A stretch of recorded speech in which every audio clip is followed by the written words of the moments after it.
रेवती भी एक बेहद मिसअंडरस्टूड नक्षत्र है।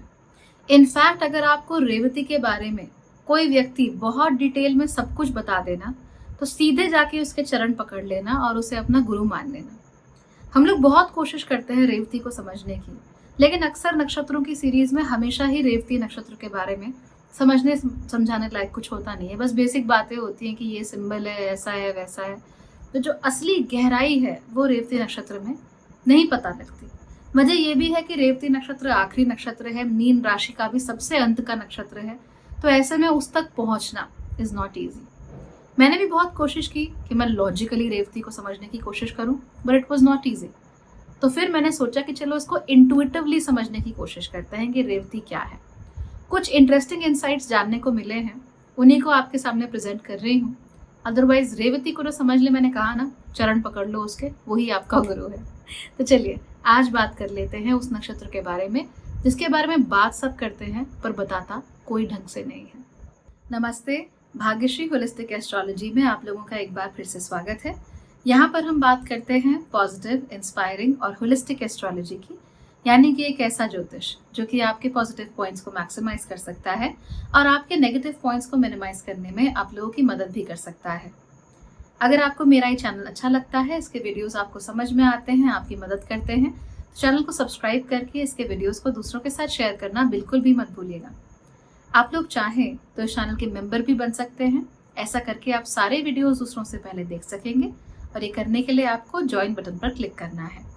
अगर आप चाहते हैं कि मैं आपकी कुंडली देखूं, या फिर आप ज्योतिष सीखना चाहते हैं, या फिर आप लोग मेरे कोर्सेज एंड कोचिंग क्लास का हिस्सा बनना चाहते हैं, तो फिर आप लोग मेरी वेबसाइट bhagyashree.org पर भी जा सकते हैं। चलिए आज के वीडियो में बात कर लेते हैं रेवती नक्षत्र के सिंबल्स की, यानी ऐसे कौन से चिन्ह होते हैं जो रेवती नक्षत्र में देखने को मिलते हैं, उनके क्या मतलब होते हैं और उसके क्या प्रभाव होते हैं। अगले वीडियो में हम ये जानेंगे कि रेवती नक्षत्र में जन्मे हुए लोग कैसे होते हैं। तो सबसे पहले तो हमारे लिए ये जान लेना जरूरी है कि रेवती का मतलब क्या होता है। बिल्कुल अगर सामान्य अर्थ रेवती का निकाला जाए तो इसका मतलब होता है कोई ऐसी चीज जो दूसरों को गाइड करती है, यानी जो दूसरों को रास्ता दिखाती है। तो अगर बिल्कुल अंधेरी कोई गली हो और उसमें केवल एक मोमबत्ती भी जल रही हो, तो आपको डेफिनेटली रास्ता तो दिख ही जाएगा ना कि कहाँ से जाना है। तो रेवती का भी नेचर ऐसा ही होता है। वो आपको सबसे अंधेरी जगहों पर, जहाँ कोई रोशनी नहीं होती, जहाँ कोई रास्ता नहीं होता, वहां पर वो आपको रास्ता दिखाने की कोशिश कर रही होती है।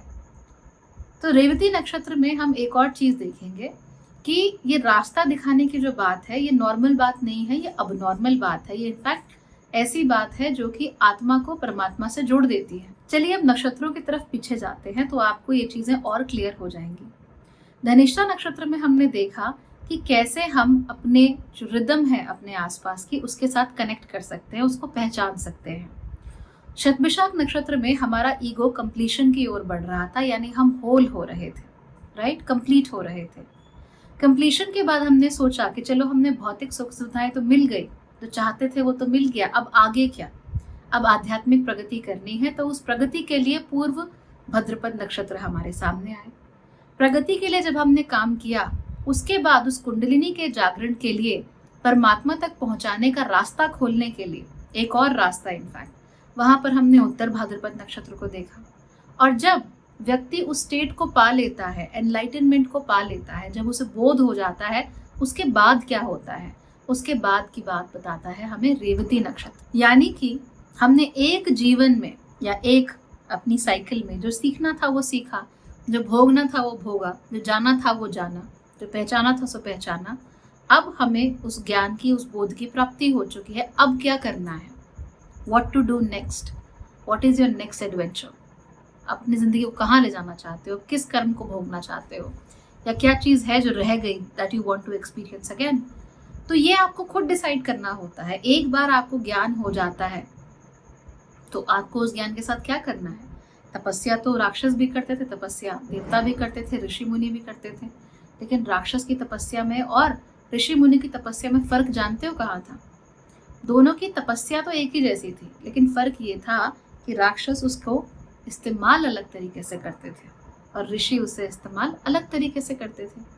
तो तपस्या भले ही किसी की कैसी भी रही हो, तपस्या तो तपस्या है, लेकिन वो अच्छी थी या बुरी थी, उसका फल क्या था ये तो इस बात पर निर्भर करता है कि वर मिलने के बाद उसने क्या किया। तो वही डिफरेंस यहाँ रेवती में आ जाता है कि आपको एनलाइटनमेंट मिल रहा है, आपको आध्यात्मिक शक्तियाँ जागृत हो रही हैं, अब आप क्या करोगे। अब प्रॉब्लम यह है कि रेवती को ये बात बताने वाला कि आप में आध्यात्मिक शक्तियाँ हैं वो कोई होता ही नहीं है, और फिर इनको जागृत कैसे करना है या ये जागृत हो चुकी हैं तो अब आपको आगे क्या करना है ये बताने वाला भी कोई नहीं है। तो ज़िंदगी ना बहुत कन्फ्यूजन में, बहुत इरिटेशन में ख़त्म हो जाती है। समझ ही नहीं आता कि क्यों हो रहा है ये सब। कई बार हम काम करने निकलते हैं, काम बनते बनते हमारे बिगड़ जाते हैं, हमें लगता है कि यार हमारी किस्मत ही ख़राब है। किस्मत नहीं ख़राब, बात यह है कि हमारी वो जो एनर्जी है जो हमारे अंदर है, जो हमने डेवलप की हुई है, वो हमसे बार बार कहती है कि मुझ पर भी ध्यान दो, मुझ पर भी ध्यान दो, मेरी तरफ भी देखो। हम उसे देख ही नहीं हो रहे होते, हम उसे इग्नोर कर रहे होते हैं, क्योंकि हमें किसी ने बताया नहीं होता कि ऐसा कुछ है, क्योंकि हमें किसी ने समझाया नहीं होता कि उस तक पहुंचना कैसे चाहिए, और क्योंकि हम नहीं पहुंच पाते हैं इसीलिए सारे किए कराए पर पानी भी फिर सकता है, बिकॉज हम चूज नहीं कर पाते, हमसे चॉइस चली जाती है, हमें रास्ता नहीं दिखता। तो वो रेवती नक्षत्र जो दूसरों को रास्ता दिखा सकता है, उसे खुद ही को रास्ता नहीं दिखता। इसीलिए रेवती नक्षत्र, एक तो वैसे भी ये नक्षत्र पाइसिस राशि में है, मीन राशि में है, गुरु की राशि में है, इसीलिए आप लोगों के पास एक गुरु होना बहुत ज़रूरी है जो आपको रोशनी दे सके। और जब आपको रोशनी मिलेगी, जब उस एक मोमबत्ती से जब आप अपना मोमबत्ती जलाओगे, तब वो जो बत्ती है वो दूसरों को भी बताएगी कहाँ आना है। तो हो सकता है गुरु ने केवल एक कैंडल वहाँ पे जलाई हुई है आपके लिए, केवल अंधेरे रास्ते में, तो आप उससे अपनी कैंडल जलाओगे और उस एक कैंडल से हजारों कैंडल्स क्रिएट कर दोगे, ताकि ना सिर्फ आपको बल्कि कोई भी जो आए उन सबको रास्ता दिख जाए। दैट इज रेवती नक्षत्र and it's a fantastic thing, it's a fantastic thing. But क्या हम इस बारे में सोचते हैं, क्या हम इस बारे में बात करते हैं? नहीं। क्या हम इसके ऊपर फोकस करते हैं? नहीं। तो क्योंकि फोकस ही नहीं करते इसलिए पता ही नहीं चलता। इसलिए लोग कहते हैं कि भैया रेवती नक्षत्र तो परेशान नक्षत्र है, दुखी नक्षत्र है, समझ नहीं आता, ये है वो है। समझने नालायक है ही क्या? कुछ नहीं है। इट्स जस्ट दैट कि रेवती में आप चीज़ों को जनरलाइज नहीं कर सकते। हर किसी का अपना चैलेंज है, हर किसी की अपनी एडवेंचर है। तो क्योंकि अब यहाँ पर इंडिविजुअलाइजेशन का प्रोसेस कंप्लीट हो चुका है, राइट? जो हमने अश्विनी से शुरू किया था, धीमे धीमे धीमे धीमे करके वो ईगो आगे बढ़ता गया, भौतिक सुख लिए, आध्यात्मिक सुख लिए, आध्यात्मिकता में बढ़ा। अब वो कंप्लीट हो चुका है, 100% उसमें कंप्लीशन आ चुका है। अब क्या करेगा वो, ये उसकी अपनी चॉइस है, ये उसका अपना धर्म है, उसका अपना एक डिसीजन है। और क्योंकि हम रेवती में जनरलाइज नहीं कर सकते, इसीलिए फिर रेवती को तकलीफ होती है। बिकॉज रेवती वाला सोचता रहता है कि यार कोई तो मुझे बता दे कि मुझे क्या करना है, रेवती नक्षत्र के जातक कैसे होते हैं, हम सोचते रहते हैं, बट इट डजंट कम। क्योंकि जनरल कैरेक्टरिस्टिक्स बहुत हल्के लेवल पर सेम होती हैं, बट इवेंचुअली आप करोगे क्या वो आप पर ही निर्भर करता है। So it's a highly individualise नक्षत्र एंड इट्स अ नक्षत्र ऑफ चॉइस। चॉइस बताने वाला नक्षत्र है कि आप क्या करोगे, आप डिसाइड करो, और कोई नहीं डिसाइड करेगा, क्योंकि आपकी आध्यात्मिक शक्ति इतनी है कि आप डिसीजन ले सकते हो, राइट? हाँ, जनरलाइज एक आइडिया मैं आपको दे सकती हूँ थोड़ा इंटरेस्टिंग वाला, that I can do, but eventually you will have to choose by yourself. इस नक्षत्र के अक्सर 2 सिंबल्स हमें देखने को मिलते हैं। पहला सिंबल होता है 2 मछलियाँ और दूसरा सिंबल होता है ड्रम। ना 2 मछलियों का जो सिंबल है वो क्लोजली पाइसिस यानी कि मीन राशि के साथ जुड़ा हुआ होता है। यहाँ पर हम देखते हैं कि मछलियाँ इस पानी में रह रही हैं जो पाइसिस का पानी है। अब पाइसिस का पानी के साथ हमने डिस्कस किया था कि ये गहरा महासागरों का पानी है। अगर आप समंदर को ऊपर ऊपर से देखोगे तो बड़ी प्यारी प्यारी लहरें उसमें आती रहती है, ओवरऑल बड़ा शांत सा लगता है, पर समंदर शांत होता नहीं है। उसके अंदर बहुत जीवन होता है, बहुत एक्टिविटी चल रही होती है। जीवन को चलाने की सारी एक्टिविटी इन समुद्रों में ही हो रही होती है। इसीलिए जब हम समुद्रों को देखते हैं तो बाहर से बड़ा काम है, अंदर से बहुत कुछ है। तो ठीक वैसे ही जब हम रेवती को देखते हैं तो बाहर से देखने में लगता है कि नहीं, may be it is nothing, कुछ है नहीं खास देखने लायक, बट होने को बहुत कुछ होता है। There is something really interesting going on there. अंदर ही अंदर बहुत कुछ चल रहा होता है, बाहर से एकदम काम होते हैं किसी समंदर के जैसे।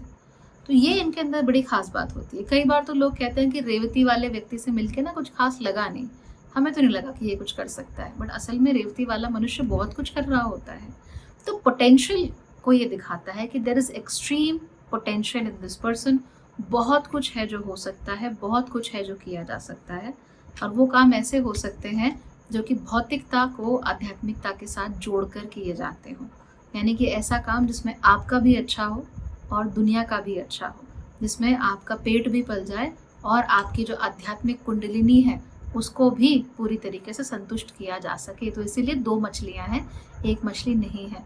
2 वो मछलियाँ दिखाती हैं हमारी ज़िंदगी के 2 अलग-अलग आयामों को, 2 अलग-अलग पहलुओं को। एक जहाँ पर हम भौतिक रूप से जीते हैं और दूसरा वो जहाँ पर हम आध्यात्मिक रूप से जीते हैं, और दोनों ही तरफ से हमें उन्नति करनी होती है। दूसरा जो इसका सिंबल है वो है ड्रम। यूजुअली हर जगह नहीं यूज़ होता, पर फिर भी it's a very important symbol.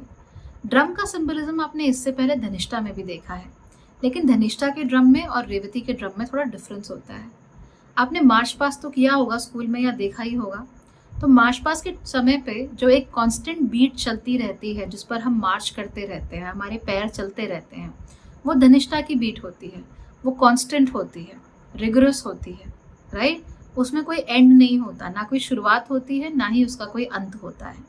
लेकिन जैसे ही हम आ जाते हैं रेवती नक्षत्र में, तो जो मार्च पास्ट खत्म होने पे जो एक बीट बजाते हैं ना 2-3 बार क्विकली, रेवती वाला वो होता है। ये भी रेगुलर इंटरवल्स पर होता है, लेकिन इसके इंटरवल्स थोड़े बड़े होते हैं, राइट। तो अगर धनिष्ठा वाला डेली हो रहा है तो रेवती वाला वीकली होगा, तो इंटरवल्स इसके थोड़े बड़े हुए होते हैं। दूसरी बात होती है कि यहाँ पर क्लियर डिमार्केशन होता है शुरुआत का और खात्मे का, यानी अंत का। यानी कि धनिष्ठा में ना कोई शुरुआत है ना कोई अंत है, बस चले जा रहा है, बीट चल रही है, ड्रम बज रहा है। यहाँ पर ऐसा कुछ भी नहीं होता है। यहाँ पर everything has a clear demarcation कि ये शुरुआत है और ये अंत है। जैसे कि स्कूल में घंटी बजती थी, तो सुबह घंटी बजेगी तो आपको वही घंटी बज रही है सुबह, आपको मालूम है कि अब खेलने का टाइम खत्म हो गया, पढ़ाई का टाइम शुरू हो गया। फिर वही घंटी शाम को बजती है और आपको मालूम है कि भाई पढ़ाई का टाइम खत्म हो गया और घर जाने का टाइम आ गया। सो रेगुलर इंटरवल्स, बड़े इंटरवल्स पे ये चीज़ हो रही है, और उसके साथ साथ क्या हो रहा है कि it is telling you that something has ended and another has begun. ऐसा कभी नहीं होता कि एक चीज़ बस खत्म हो गई। ये फिल्म नहीं कि बस खत्म हो गई, ऐसा नहीं है। इट्स लाइक एक चीज़ खत्म हुई है तो दूसरी चीज़ शुरू हो जाएगी, कहीं ना कहीं दूसरी शुरुआत जन्म ले रही है। तो इसको भी रेवती नक्षत्र बताता है कि कोई भी चीज़ का अंत असल में अंत है ही नहीं। There is no end, there is always a new beginning. बहुत सारे लोग कहते हैं कि रेवती नक्षत्र मोक्ष का नक्षत्र है, जो कि ठीक है, सुनने में ठीक लगती है ये बात कि भाई आखिरी नक्षत्र है, बिल्कुल एंड में जाके। पाइसिस राशि का आखिरी नक्षत्र है। पाइसिस वैसे भी मोक्ष से जुड़ी हुई राशि है, 12वां घर तो वैसे भी केतु का जुड़ा हुआ घर है, तो मोक्ष तो मिल जाएगा। Not really not really. बात यह है, अगर आप 10वीं पास करके 11वीं में चले भी गए तो रहोगे तो स्कूल में ही ना, रहोगे तो टीनेजर ही, बच्चे ही रहोगे, बड़े तो नहीं हो गए एकदम से, सडनली कुछ बदलाव तो नहीं हो गया। तो ठीक वैसे ही जब हम रेवती के अंत की बात कर रहे हैं, तो दरअसल वो अंत होता ही नहीं है। वो बताता है कि सिर्फ ये पर्टिकुलर क्लास एंड हुई है, इसके बाद अभी आपको दूसरी क्लास लेनी है, पर आपके पास चॉइस है। क्या चॉइस है कि 10वीं तक आपने पढ़ाई कर ली, वेरी गुड, बहुत कुछ आपने अचीव कर लिया। अब बताओ, रहना तो स्कूल में ही है, लेकिन आप 11वीं क्लास में साइंस लोगे, कॉमर्स लोगे या आर्ट्स लोगे। तो ये है रेवती नक्षत्र। इट्स नॉट एग्जैक्टली मोक्ष, बिकॉज ऐसे तो रेवती नक्षत्र में हर व्यक्ति जो जन्म लेगा वो तो मोक्ष की प्राप्ति कर रहा होगा, ऐसे तो होता नहीं है ना। हम ये तो नहीं कह सकते कि रेवती वाले सारे के सारे सीधे स्वर्ग पहुंच जाएंगे चाहे कुछ भी करें, ऐसे नहीं होता। इट्स जस्ट दैट कि खत्म कुछ नहीं हुआ है। यही जो लय है यूनिवर्स की, ब्रह्मांड की, ये दोबारा चलेगी। लेकिन क्योंकि आपने कहीं चीज़ को अचीव किया है, आध्यात्मिक रूप से आप कहीं पहुंचे हो, तो आपके पास चॉइस है, आप क्या करना चाहते हो next, what do you want to do. आत्मा डिसाइड करती है कि वो कहाँ जाना चाहती है। अब ये डिसीजन लेने का समय है। अब आप क्या करोगे, what is your adventure, what do you want to do. आप अपनी ज़िंदगी से क्या पाना चाहते हो। एस्ट्रोलॉजिकली आप देख सकते हो, आपकी पूरी कुंडली, ऑब्वियसली खाली रेवती नक्षत्र तो नहीं है ना, और भी चीज़ें हैं, तो आपकी कुंडली आपको बता देगी। लेकिन सवाल हमेशा वही रहेगा, आपके पास बहुत सारी एबिलिटीज़ हैं, आपको पता ही नहीं है। क्यों नहीं पता, क्योंकि पाइसिस है, पाइसिस में सब चीज़ें एकदम ढक जाती हैं, कुछ पता ही नहीं चलता कौन सी चीज़ कहाँ पर रखी हुई है। एक गहरा अंधेरा महासागर है, वहाँ पे क्या पता लगाओगे। इसीलिए वो रेवती के कैंडल की ज़रूरत होती है, उसके फ्लेम की ज़रूरत होती है, जो बताए कि नहीं यहाँ जाना चाहिए। और उसको डेवलप करने में क्या चाहिए होता है, गुरु चाहिए होता है। विदाउट अ गुरु वो नहीं क्रिएट होता। तो इसीलिए रेवती वाले, ऐसा नहीं कि मोक्ष की प्राप्ति कर जाओगे, but now you have to decide कि अब मैं अपनी जिंदगी में क्या एक्शन लूं, ऐसा एक्शन जो मेरे लिए भी अच्छा है और जिन एक्शंस को करने के कारण लोग भी मुझे फॉलो करेंगे। मैं ऐसा क्या करूं कि लोगों को समझ में आए कि कैसे जिया जाता है, कैसे रहा जाता है। मैं अपनी जिंदगी को ऐसे कैसे जीऊं कि मैं सबके सामने एक एग्जाम्पल बन सकूं। दैट इज रेवती नक्षत्र। अगर वो सिर्फ ये सोचते हैं कि मैं पैसा कमा लेता हूँ, थोड़ा बीवी बच्चों को देख लेता हूँ, थोड़ा पति मेरी बात मान जाए, थोड़ी सास मेरी बात मान जाए, नहीं होता। वहां तो तकलीफ होगी ही, तो वो तकलीफ लेनी ही नहीं है। रेवती नक्षत्र को ये देखना है कि मैं ऐसा क्या करूं, चाहे छोटे स्तर पे चाहे बड़े स्तर पे, जिससे कि मेरे आसपास के लोगों को, मेरे आगे आने वाली पीढ़ियों को मालूम चले कि हाँ, ये तरीका है जीने का और ये अच्छा तरीका है। जो भी करना है एज एन इंडिविजुअल करना है। सब लोग एक तरफ जा रहे थे तो आपको भी वही नहीं जाना। रेवती में हर्ड मेंटालिटी होती है, नो डाउट। तो जहाँ पे सब जा रहे होते हैं ना, बी हाइव की तरह, ये भी वहां जाते हैं। आपको यही करने से खुद को रोकना है। आपके पास अगर एक हीरा है आध्यात्मिक शक्ति का, आध्यात्मिक उन्नति का, भौतिक उन्नति का, हर प्रकार से अपने लिए अपने जीवन को डिसाइड करने का, तो फिर आप उसके बावजूद भी उन लोगों के साथ क्यों भागते हो जिनके हाथ में चमकते हुए कांच के टुकड़े हैं? और आपको ऐसा क्यों लगता है कि जस्ट बिकॉज उनका कांच आपके हीरे से ज्यादा चमक रहा है, ग्लो कर रहा है, इसलिए they are more powerful, they are better and you are not? भाई, कुछ कितना भी चमके, कांच कांच है, हीरा हीरा है। हीरे का भले ही कोई रंग ना हो और कांच में सतरंगी हो जाए, पर कांच फिर भी कांच है, हीरा हीरा ही है। तो आपको ये समझना है कि आप स्पेशल हो। हाँ, यू आर स्पेशल। आपकी जो प्लेसमेंट है वो बहुत स्पेशल प्लेसमेंट है, क्योंकि ये इंडिविजुअल का जब डेवलपमेंट 100% हो चुका है, वो तब की स्टेज को दिखाती है। आप इसे वेस्ट मत करो। It's a very precious life. एक ऐसी जिंदगी जो केवल इंडिविजुअल पर निर्भर करती है, आप पर निर्भर करती है। And it's very easy to go wrong with Revati nakshatra, very easy to go wrong. ज़्यादातर लोग गलत ही चले जाते हैं, लेकिन अगर आप सही जाओगे तो बहुत आगे जाओगे। इस नक्षत्र के स्वामी है मरकरी, यानी कि बुध। ये बुध का भी आखिरी नक्षत्र है और नक्षत्राणी का भी ये आखिरी नक्षत्र होता है, इसीलिए बुध की क्वालिटीज यहाँ पर अच्छी खासी डेवलप्ड होती हैं। अब बुध की सबसे अच्छी क्वालिटी क्या होती है? कम्युनिकेट करने की। लेकिन जहां पर रेवती की बात आ जाती है, वहां पर कम्युनिकेशन केवल वर्बल नहीं होता। In fact most of the times बोलने वाला कम्युनिकेशन कम ही होता है। ज्यादातर जो कम्युनिकेशन होता है वो होता है अपने आर्टिस्टिक एक्सप्रेशन के थ्रू। यानी मैंने कौन से कपड़े पहने हैं, मैं क्या पेंटिंग बना रहा हूँ, मैं क्या लिख रहा हूँ, मैं क्या बोल रहा हूँ, मैं कैसे जी रहा हूँ, ये इनके लिए एक्सप्रेशन का तरीका होता है, ना कि केवल बोलना। इनफैक्ट अगर कोई व्यक्ति है जो रेवती नक्षत्र का है और जो डांस करता है, वो बहुत अनयूजुअल, बहुत इंटरेस्टिंग डांसेस करेगा, बहुत अच्छी चीज़ें करेगा जो पहले नहीं देखी गई। अगर पेंटर है कोई रेवती नक्षत्र का, तो बहुत खूबसूरत चीज़ें ड्रॉ करेगा। ऐसा लगेगा कि they are very heavenly, angelic लगेंगी। ऐसा लगेगा कि जैसे फरिश्ते बैठे हुए हैं, देयर आर एंजल समवेयर, जो कि उसकी ड्राइंग्स में स्वतः उतर कर आ गए हैं कि अगर पैराडाइज है, अगर स्वर्ग है, तो वो ऐसा ही दिखता होगा जैसे इस पेंटर की पिक्चर में है। तो ये क्यों है? ये इम्प्रेशंस हैं आपके दिमाग के, बहुत अच्छे आध्यात्मिक, जो कि आपको ये सब करने में मदद करते हैं। रेवती नक्षत्र वाले के बाल और इसके कपड़े देखकर आप अंदाजा लगा लोगे कि आज इसका मूड कैसा है। रेवती नक्षत्र वाले अपने घर को बड़े अच्छे से सजा कर रखते हैं। तो दे एक want to express themselves, but हर बार इनका एक्सप्रेशन जबान से नहीं होता, बाकी सारी चीज़ों से होता है। तो बॉडी लैंग्वेज के मामले में रेवती नक्षत्र को आप बॉडी लैंग्वेज से रीड कीजिए, क्या आप बोल रहे हैं, क्या कहना चाह रहे हैं, वो बॉडी लैंग्वेज से पता लगता है। इनकी जबान पे मत जाइए। दे आर नाइस पीपल, तो ये किसी को हर्ट नहीं करना चाहते, परेशान नहीं करना चाहते, इसलिए जबान से ही अक्सर ऐसी बातें बोलते हैं जो उनके साथ मैच नहीं करती।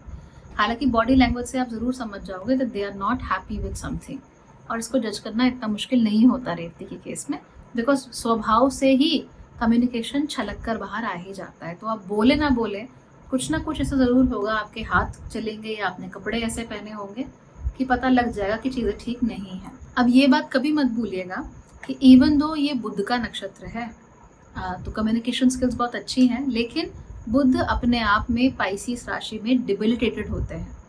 वजह ये होती है कि बुध तेजी से निकलना चाहते हैं, हर जगह से शॉर्ट पाथवेज बनाते हैं, वहां से भागकर निकल जाना चाहते हैं। लेकिन मीन राशि बहुत एक्सपेंसिव होती है, बहुत बड़ी और वास्ट महासागरों को दिखाती है, अंधेरे महासागरों को। अब ऐसे में बुध के लिए ना इंफॉर्मेशन एक तो ओवरलोड हो जाता है, बहुत ज़्यादा इंफॉर्मेशन हो जाती है, बुध को भी समझ नहीं आता इतनी इंफॉर्मेशन को भला मैनेज कैसे किया जाए। ऐसे में ये जो इंफॉर्मेशन का ओवरलोड है या इंफॉर्मेशन की हाइपर एक्टिविटी है, ये बुध को बहुत परेशान कर देती है, बहुत कंफ्यूज कर देती है, और इसीलिए बुध यहाँ पर डिबिलिटेटेड यानी कि नीच माने जाते हैं। अब नक्षत्र ही अगर बुध का यहाँ पर हो गया तो नेचुरल सी बात है कि इसमें भी कंफ्यूजन होगा। तो अब देखिए करना क्या है। करना तो ये होता है रेवती वाले को कि अपने आप को एक्सप्रेस करना होता है, दुनिया के सामने अपनी बात रखनी होती है, दुनिया को अपने एक्सपीरियंसेस बताने होते हैं, अपनी पेंटिंग्स, अपनी ड्राइंग्स, अपना लिखा हुआ, अपना डांस दिखाना होता है। लेकिन हो जाता है एकदम उल्टा। वो क्या करते हैं, वो दूसरों को देखते हैं कि दूसरा क्या बोल रहा है, दूसरा क्या सुन रहा है, दूसरा क्या कह रहा है, दूसरा कैसे एक्सप्रेस कर रहा है, और फिर वो उसी तरीके से खुद को एक्सप्रेस करने की कोशिश करने लगते हैं। और ये रेवती में बहुत फ्रीक्वेंटली होता है। कहते हैं खरबूजे को देखकर खरबूजा रंग बदल देता है, तो रेवती वाला खरबूजा ही है जो दूसरों को देखकर अपने रंग बदलने की कोशिश करता है। अब उसका नेचुरल रंग तो वो है नहीं, इसीलिए जो भी करेगा फिर वो 100% तो होता नहीं है, तो इसीलिए उसको बहुत प्रॉब्लम होने लग जाती है और तकलीफ होने लग जाती है।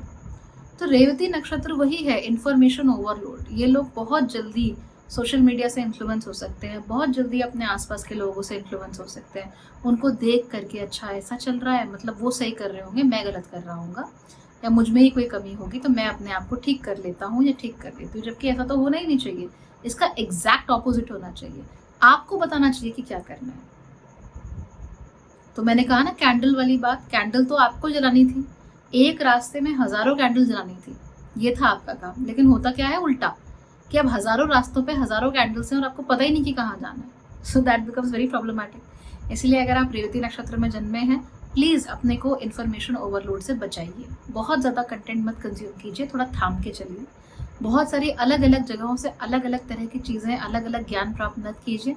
एक टाइम पे एक ही चीज़ कीजिए ताकि आपका फोकस बना रहे और मरकरी आपको अच्छे रिजल्ट्स दे सके। अदरवाइज होता क्या है, ज़िंदगी कन्फ्यूजन में बीत जाती है।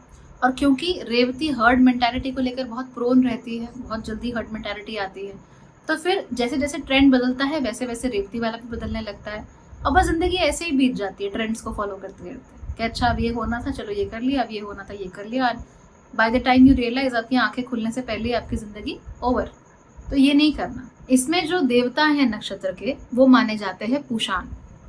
अब मैंने अभी रिसेंटली एक कमेंट देखा था, उसमें एक लड़की ने पूछा था कि पूषाण आखिर है कौन, हम नहीं जानते हैं, आप इनके बारे में बताइए। पूषाण एक आदित्य है, आदित्य यानी सूर्य का ही एक रूप है। तो 12 आदित्य हैं, यानी सूर्य के 12 अलग अलग रूप होते हैं। जब आप सूर्य को सुबह जल चढ़ाते हो तो कहते हो ना ओम मित्राय नमः, ओम हृदयाय नमः, तो ये आप नाम लेते हो, सूर्य के 12 नाम लेते हो। तो उन्हीं में से एक रूप जो है वो है पूषाण का।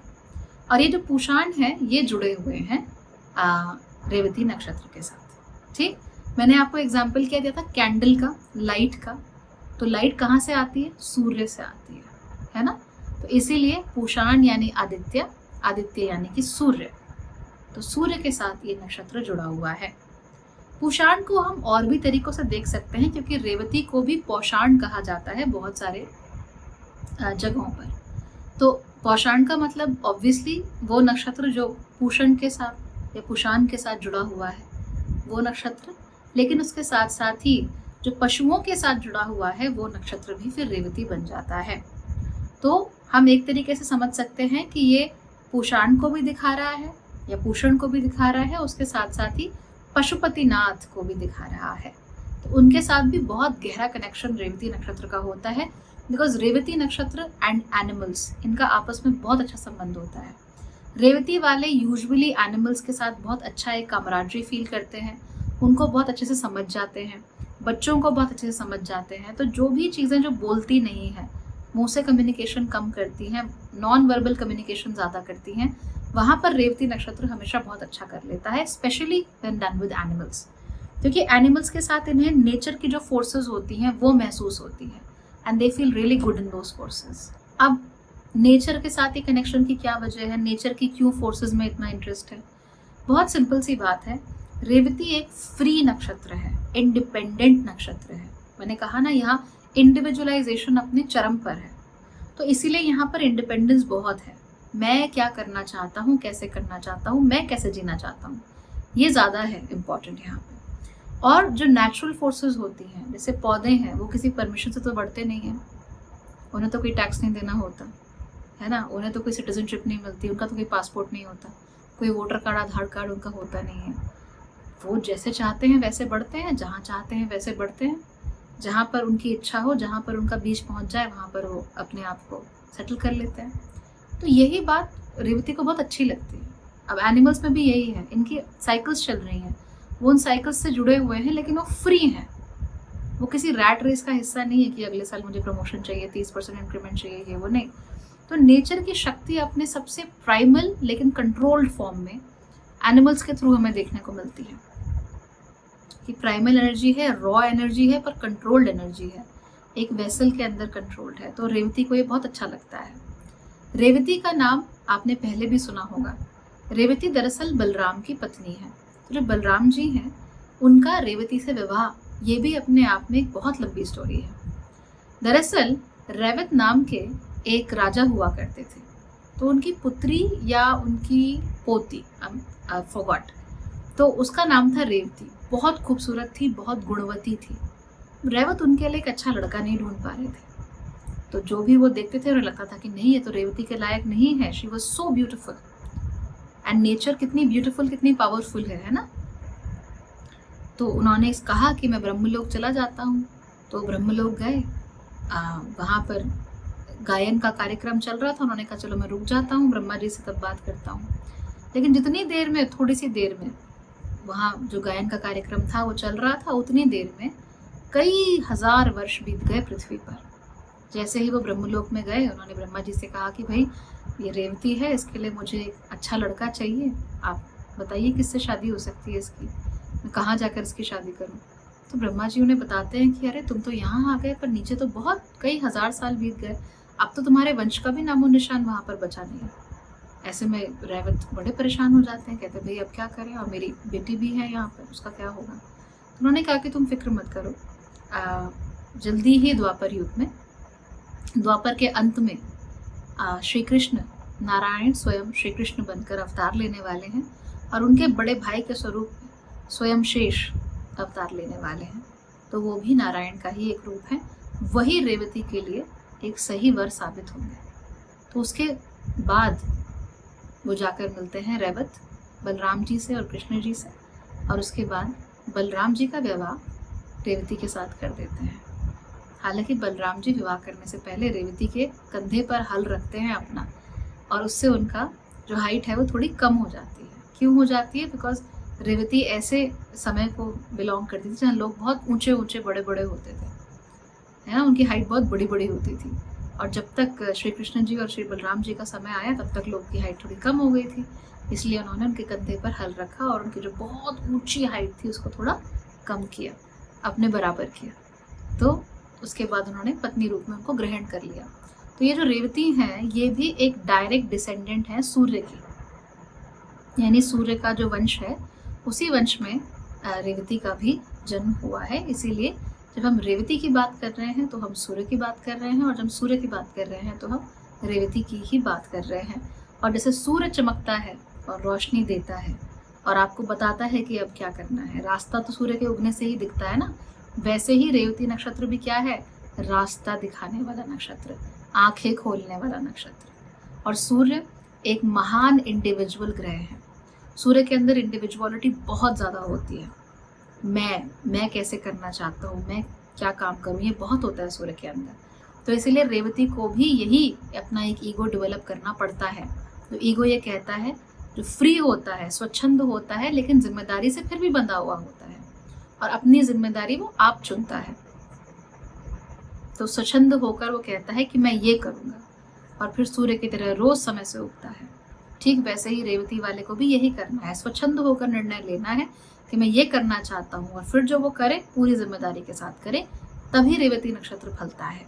इस नक्षत्र का पुरुषार्थ है मोक्ष। इसके साथ जो पेड़ जुड़ा हुआ है वो है महुआ। जो महुआ का पेड़ है यहाँ भी चॉइस है, देखिए हर जगह चॉइस है रेवती में। महुआ से आप गुड़ भी बना सकते हो, महुआ से आप शराब भी बना सकते हो, आप क्या बनाओगे, दैट्स अप टू यू। इस नक्षत्र की जो नाड़ी है वो है अंत्य नाड़ी, इसका गण है देव, और इसके साथ जो योनि है वो है एलिफेंट योनि, यानी कि हाथी की योनि यहाँ देखने को मिलती है। ठीक, तो ये हो गई रेवती नक्षत्र के बारे में बेसिक बातें, उसके सिंबलिज्म्स। मुझसे जितना हो सकता डिटेल में मैंने आपको समझाने की कोशिश की। अगले वीडियो में हम जानेंगे कि रेवती नक्षत्र में जन्मे हुए लोगों का स्वभाव, उनकी पर्सनालिटी, उनका नेचर कैसा होता है। So keep watching. Thank you for being here.